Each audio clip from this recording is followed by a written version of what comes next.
Hello bachcho, let's read the question. Which of the following compound used maximum number of non-axial d orbitals in hybridization of central atom?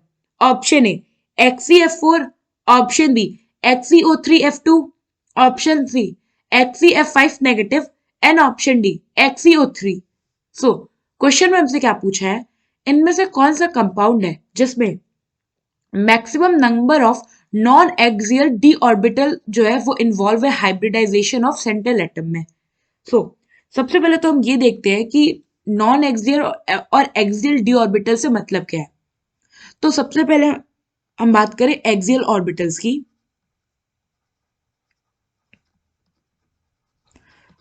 तो axial orbitals basically वो orbitals होते हैं जिनका lobe जो होता है वो lie करता है along the axis.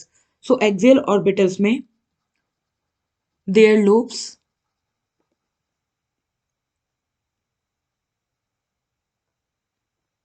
lies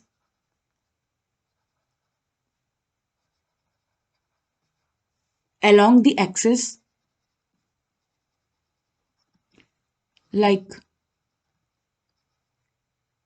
px, py, pz, dx square y square and dz square. Now,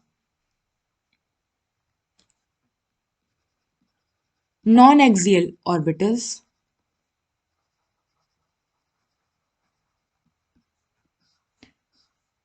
their lobes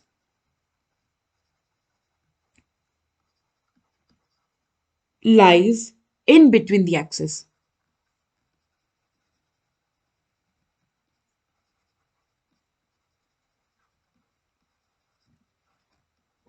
Like dxy, dyz and dzx.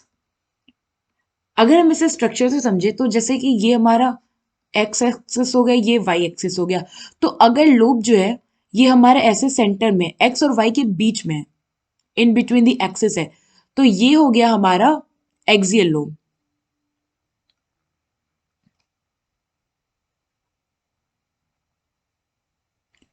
ये हो गया हमारा एक्सियल लोब। और वही जैसे ये हमारा हो गया एक्स एक्सिस और वाई एक्सिस, वही अगर लोब हमारा ऑन दी एक्सिस लाई कर रहा है तो वो हो गया हमारा, just a minute please, yup sorry, हाँ। तो ये हो गया हमारा एक्स एक्सिस और वाई एक्सिस। अगर जो हमारा लोब है वो अलोंग द एक्सिस है तो वो हो गया हमारा एक्सियल लोब। और वही अगर हमारा लोब ये वाई और ये एक्स और वाई एक्सिस हो गया, इन बिटवीन दी एक्सिस है लाइक दिस, तो ये क्या हो गया हमारा, ये हो गया हमारा नॉन एक्सियल लोब, या आप कह लो नॉन एक्सियल ऑर्बिटल।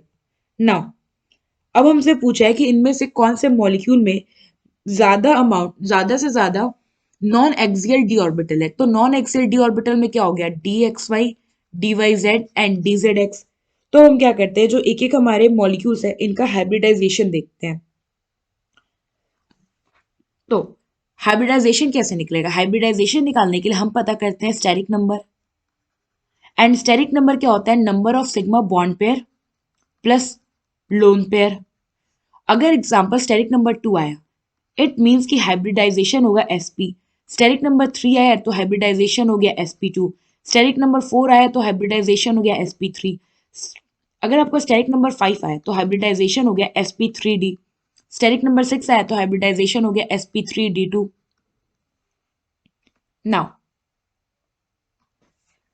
फर्स्ट हम पे है XeF4।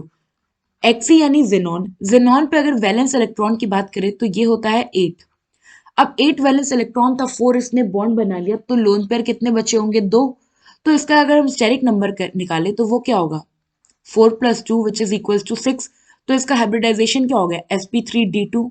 नाउ sp3d2 हाइब्रिडाइजेशन अगर इसका है, इट मीन्स कि यहाँ पे क्या हो रहे होंगे, दो डी ऑर्बिटल इन्वॉल्व हो रहे होंगे।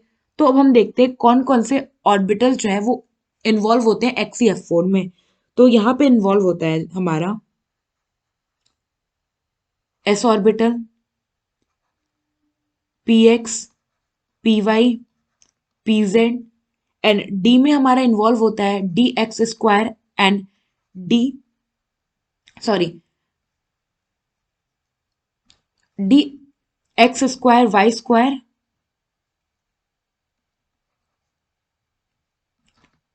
And d z square. तो अगर आप यहाँ देखो तो ये जो d x square y square और डी जेड स्क्वायर है ये हमारे एक्सियल ऑर्बिटल्स हैं। तो ये तो हमारा ऑप्शन इनकरेक्ट हो जाएगा, क्योंकि हमसे क्या पूछा था, हमसे पूछा है regarding non axial D orbitals. Now second में हमारे पास XeO3F2। जेनॉन का वैलेंस इलेक्ट्रॉन अभी मैंने बताया था कितना होता है वैलेंस इलेक्ट्रॉन 8। 8 में से अगर इसने 3 ऑक्सीजन के साथ बॉन्ड बनाया तो 3 ऑक्सीजन दो दो बॉन्ड बनाएंगे, यानी कि 6 बॉन्ड इन्वॉल्व हुआ ऑक्सीजन के साथ और 2 बॉन्ड फ्लोरीन के साथ। तो इसने क्या किया, कंप्लीटली टोटल अपने 8 वैलेंस इलेक्ट्रॉन से बॉन्ड बना लिया। अब स्टेरिक नंबर क्या होता है, कितने सिग्मा बॉन्ड है प्लस लोन पेयर। तो लोन पेयर तो कोई नहीं होगा और सिग्मा बॉन्ड कितना होगा, हर ऑक्सीजन का एक बॉन्ड जो होगा वो सिग्मा बॉन्ड होगा और एक बॉन्ड क्या होगा, पाई बॉन्ड होगा। तो टोटल इस पे सिग्मा बॉन्ड कितने हो जाएंगे, 3 ऑक्सीजन है तो 3 सिग्मा बॉन्ड और 2 फ्लोरीन है, तो टोटल इस पे हो गए 5 स्टेरिक नंबर। अब 5 स्टेरिक नंबर 5 बॉन्ड पेयर, और 5 बॉन्ड पेयर से क्या पता चला कि इसका स्टेरिक नंबर 5 हो गया और हाइब्रिडाइजेशन हो गया हमारा sp3d। नाउ यहाँ पे अब हम देखते हैं हमारे कौन कौन से ऑर्बिटल्स इन्वॉल्व हो रहे हैं। तो यहाँ पे हमारे पास इन्वॉल्व होता है s, px, py, pz and d में यहाँ पे हमारा इन्वॉल्व होता है dz स्क्वायर। तो यहाँ अगर आप देखो तो dz स्क्वायर इन्वॉल्व हुआ है जो कि क्या है, हमारा एक्सियल ऑर्बिटल। तो इसलिए हमारा ये ऑप्शन भी क्या हो जाएगा, इनकरेक्ट। नाउ थर्ड हमारे पास है XeF5 negative. XeF5 negative basically क्या इंडिकेट कर रहा है कि यहाँ पे हमारे जो जेनॉन था उस पे 8 वैलेंस इलेक्ट्रॉन थे, -1 चार्ज क्या इंडिकेट कर रहा है कि अब उस पे टोटल क्या है 9 इलेक्ट्रॉन्स है। 9 में से इसने अगर 5 के साथ बॉन्ड कर लिया तो बचा हमारे पास कितना, 4 इलेक्ट्रॉन। इट मीन्स कि यहाँ पे वैलेंस इलेक्ट्रॉन पहले तो देखिए 8 था, -1 क्या हो रहा है कि इस पे इलेक्ट्रॉन एक और बढ़ गया तो टोटल इलेक्ट्रॉन हो गया इस पे 9।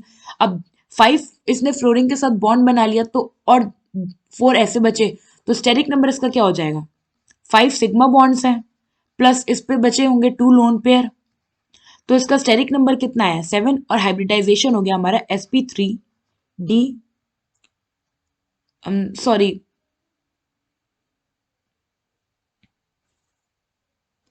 Just a minute please, 5 bond pair हो गया XeF5 5 bond pair, yes S, ये हो गया हमारा sp3d3। टोटल स्टेरिक नंबर आ गया 7 और हाइब्रिडाइजेशन हो गया sp3d3। नाउ अब हम देखते हैं इस पे क्या क्या ऑर्बिटल इन्वॉल्व हो रहे हैं। तो ऑर्बिटल इन्वॉल्व होता है s, px, py, pz और d में इन्वॉल्व होता है dz square, dx square y square and dxy। Now fourth हमारे पास क्या है, XeO3।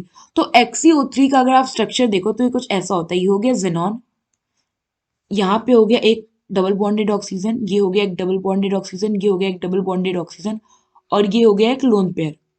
तो यहाँ पे क्या होता है, 3 ऑक्सीजन के साथ इसने बॉन्ड किया डबल बॉन्ड से और एक बचा होगा लोन पेयर। वैलेंस इलेक्ट्रॉन होता है 8, हाइब्रिडाइजेशन अगर स्टेरिक नंबर निकाले तो क्या होगा, 3 सिग्मा बॉन्ड है और एक लोन पेयर है, तो टोटल स्टेरिक नंबर आया 4 और हाइब्रिडाइजेशन हो गया sp3। नाउ हाइब्रिडाइजेशन sp3 है, ऑर्बिटल्स अगर आप देखो तो यहाँ पे इन्वॉल्व होगा s, px, py and pz और कोई भी d ऑर्बिटल इन्वॉल्व नहीं होगा, सो नो d ऑर्बिटल